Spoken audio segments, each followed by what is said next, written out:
बैठ।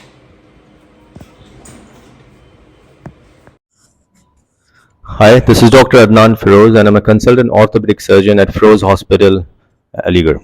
आज हमारे साथ बहुत ख़ास पेशेंट हैं जो मध्य प्रदेश से आए हैं। He is come all the way from Madhya Pradesh और इनकी प्रॉब्लम जो है काफ़ी कॉम्प्लिकेटेड है। It is one of the most severe cases I have seen till now. इसमें काफ़ी प्रॉब्लम्स हैं जो एक साथ हो चुकी हैं। हालांकि ये अपने फुट दिखाने आए थे, लेकिन इनको फुट सही करने से पहले जो ऊपर लेग में प्रॉब्लम है वो उसको पहले सही करना पड़ेगा। ये राजकुमार है। राजकुमार, चोट कब लगी थी आपको? बैठ जाओ, बैठ जाओ, बैठ कर आराम से। सर ये लगी थी मुझे चोट अपने 2022 9 फरवरी को लगी थी मुझे चोट ये। और चोट लगने के बाद 10 फरवरी को ऑपरेशन हो गया था मेरा। ऑपरेशन स्वेलिंग में हुई थी, तो स्वेलिंग में मतलब 10-15 दिन बाद पैर बिगड़ गया था मेरा, मतलब इन्फेक्शन हो गया था। तो इन्फेक्शन होने के बाद वो डॉक्टर साहब धीरे धीरे बोलने लगे हो जाए, बट वो रिकवर नहीं हुआ था। तो मैंने हर जगह बताया, बट कहीं से भी अच्छा रिस्पॉन्स नहीं मिला था। तो फिर हमारे गांव के पास में एक डॉक्टर साहब है जयपुर के, तो उन्होंने मेरा इलाज किया था 6 महीनों तक वहाँ एक कुएँ पर। सिर्फ ओनली कुआँ है वहाँ पर, कोई ऐसा कुछ खास सुविधा नहीं है, बट वो मतलब घर जैसे मतलब व्यवस्था थी वहाँ पर, तो वहाँ पर इलाज किया था मेरा। उसके बाद से 6 महीने वहाँ रिकवर हुआ। रिकवर पूरा नहीं हो पा रहा था, तो उन्होंने बोला था कि आप सर्जरी करवा लो, तो सर्जरी से वो घाव जल्दी बढ़ जाएगा। तो सर्जरी करवाई, पर सर्जरी मेरी पहली सर्जरी सही नहीं हुई, और दूसरी सर्जरी में भी इन्फेक्शन हो गया था, बट वो नेचुरली सही हो गया था। तो बेसिकली हाशिम, एक मिनट डाउन। इनका जो फरवरी 2022 को जो फ्रैक्चर हुआ था वो इन दोनों बोन्स का, इस बोन का फ्रैक्चर हो गया था जो टिबिया होता है, प्रॉक्सिमल टिबिया। तो प्रॉब्लम क्या हुई थी उस वक्त इनकी स्किन कंडीशन बिल्कुल ठीक थी। और अगर उसी दिन ऑपरेशन नहीं करते तो हो सकता है ये सब कॉम्प्लिकेशंस नहीं आती। प्रॉब्ली कभी कभी ऐसे फ्रैक्चर्स में हम लोगों को 10 दिन रुकना पड़ता है, या कम से कम बाहर से शिकंजा लगाना पड़ जाता है जब तक स्वेलिंग रहती है। जब स्वेलिंग ख़त्म हो जाती है ऐसे फ्रैक्चर्स में, तभी हमें ऑपरेट करना पड़ता है। वहाँ के डॉक्टरों ने यही एक गलती करी कि उसी दिन सेम डे में ऑपरेशन कर लिया, जिसकी वजह से इनका पूरा खून का दौरान जो है ये स्किन का पूरा ख़त्म हो चुका था।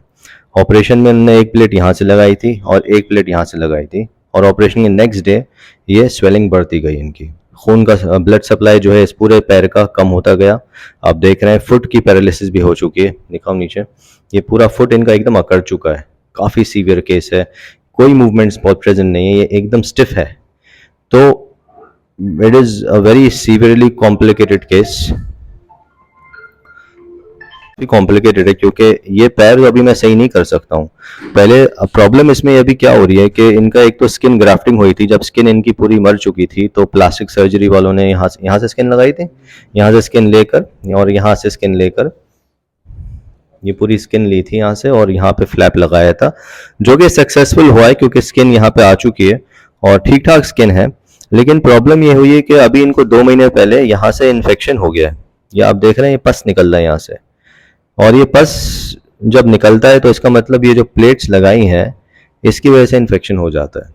तो जब तक हम इन प्लेट्स को यहाँ से निकालेंगे नहीं, जो इम्प्लांट होता है, ये इन्फेक्शन ख़त्म नहीं होगा।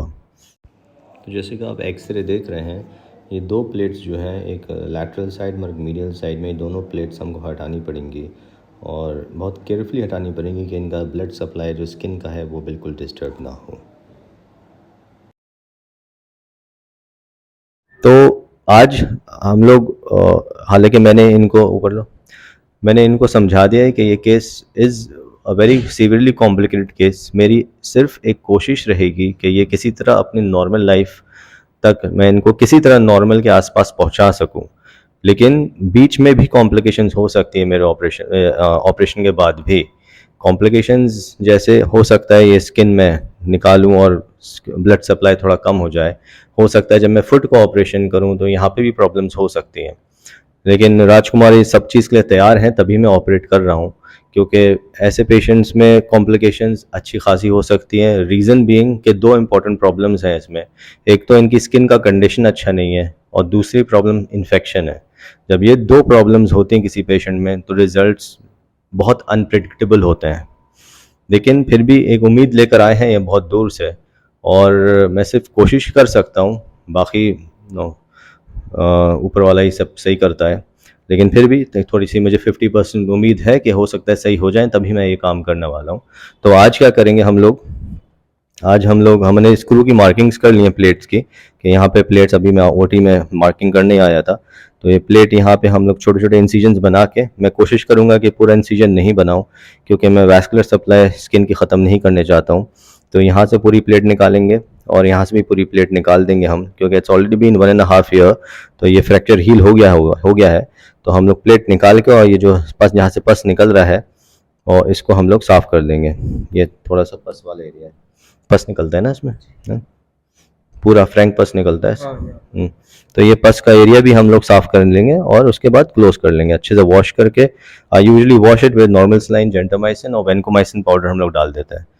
जब 3 मंथ्स हो जाएंगे इस इन्फेक्शन को, 3 मंथ्स पूरे हो जाएंगे, और अगर मैंने देखा कि कोई भी इन्फेक्शन का सोर्स नहीं है, कोई भी पस डिस्चार्ज नहीं आ रहा है, तब मैं इनके फुट में आऊँगा।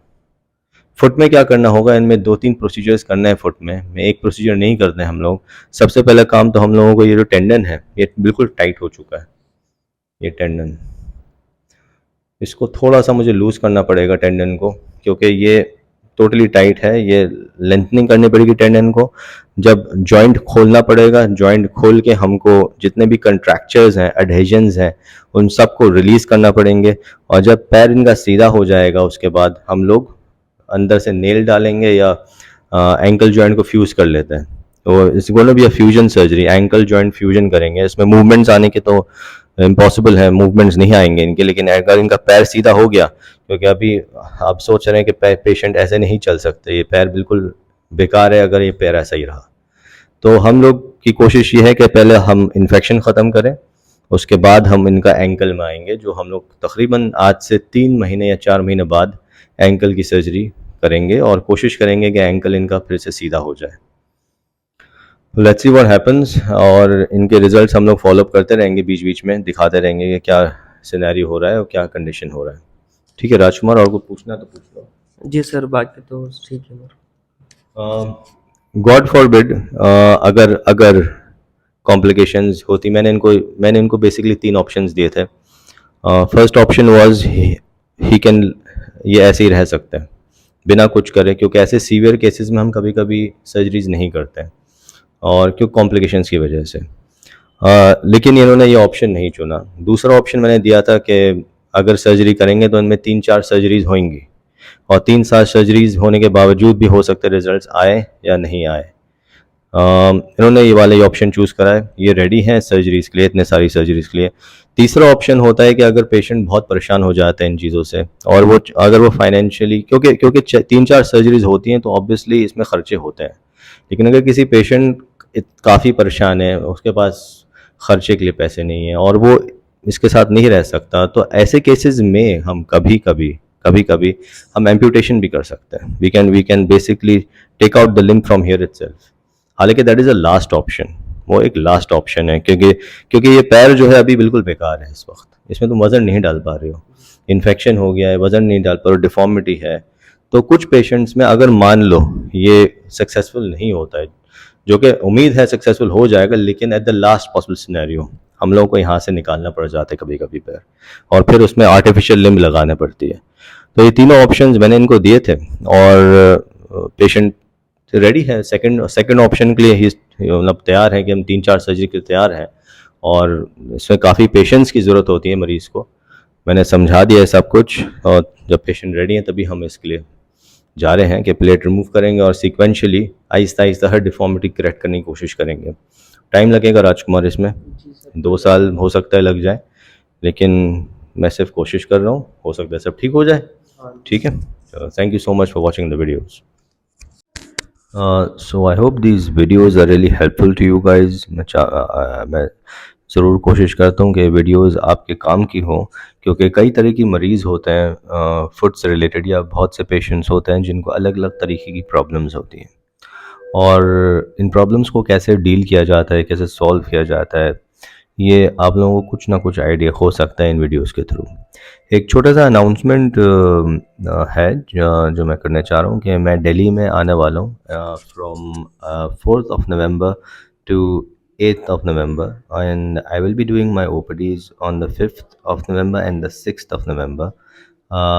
एड्रेस आपको मेरे असिस्टेंट्स बता देंगे, तो आप उनसे कोऑर्डिनेट कर सकते हैं। जो अभी आपके नंबर्स नीचे फ्लैश होंगे, आप उन्हें कांटेक्ट करके अपना अपॉइंटमेंट बुक कर सकते हैं। मैं कुछ केसेस ऑपरेट भी करने वाला हूँ दिल्ली में, कंसर्न हॉस्पिटल्स में।